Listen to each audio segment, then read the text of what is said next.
We are the Hidden Genius Project, a national organization operating in 9 cities that creates a safe space for young boys and empowers them through technology and leadership. The Hidden Genius Project trains and mentors Black male youth on technology creation, entrepreneurship, and leadership skills to transform their lives and communities. We pretty much exist to open the way and clear the way for young leaders to basically step into their potential.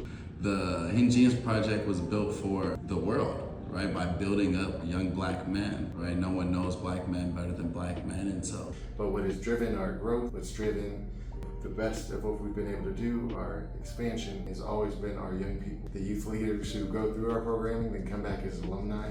We have alumni working part-time, full-time, and so they represent the best of who we are. I'm spending a lot of time on social media, so I'm seeing a lot of podcasts, I'm seeing a lot of content revolving around masculinity. You know, I want to be stoic, I want to be strong, but I'm also an emotional human, right? And I would like to be able to express that at times. That's not the narrative of what a man is on my feed, right? I think there's been like a resurgence of general like misogynistic, you name it, kind of content. I think the weight that boys are carrying when they're coming to the Hidden Genius Project. You ask them, they're carrying all the weight. And primarily guys coming out of middle school, going into high school, trying to figure themselves out. You're a teenager and you're figuring out what does it look like to grow into a man? Who is that man I want to become?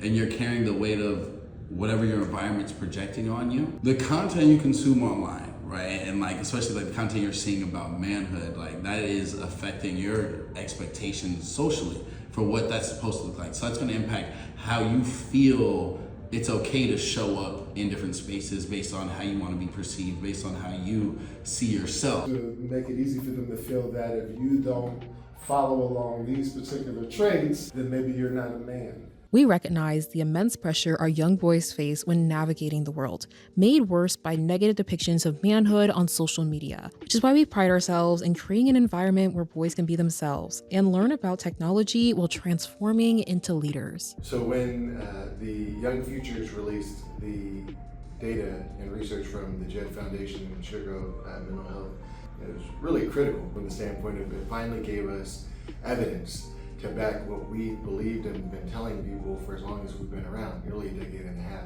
that for our young people to be able to show up as phenomenal technologists, they have to be able to show up as whole and phenomenal people first and foremost.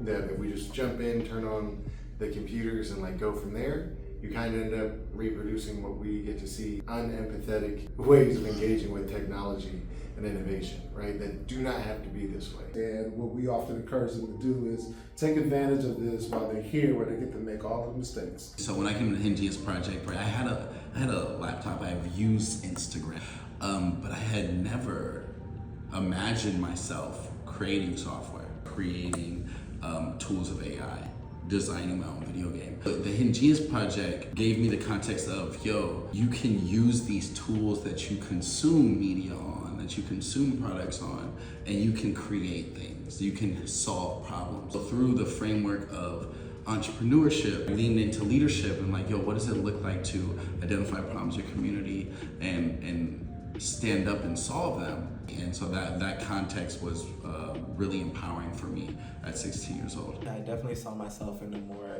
self-deprecating light. I didn't expect myself to like succeed, so I was artificially limiting myself with that. Like I wasn't really surrounded by as many men, so like I feel like being able to come here and just like talk to any adult about what I'm feeling. The adults that were around me just made me feel so comfortable in myself, and like it felt like family. Something that I could do at Hidden Genius Project that I wasn't able to do anywhere else was honest, shameless conversations about being a Black man with other Black men. Coming from a really Black community where I experienced a lot of trauma, that was very healing. Support from Young Futures really marks not only an investment, but really a sense of belief in the power and potential of the young people we serve. That there's an opportunity to really amplify and elevate youth leadership. What this grant would help the Hidden Genius Project accomplish is to continue serving more young Black men, continue to build our young leaders up in our community, our young creators,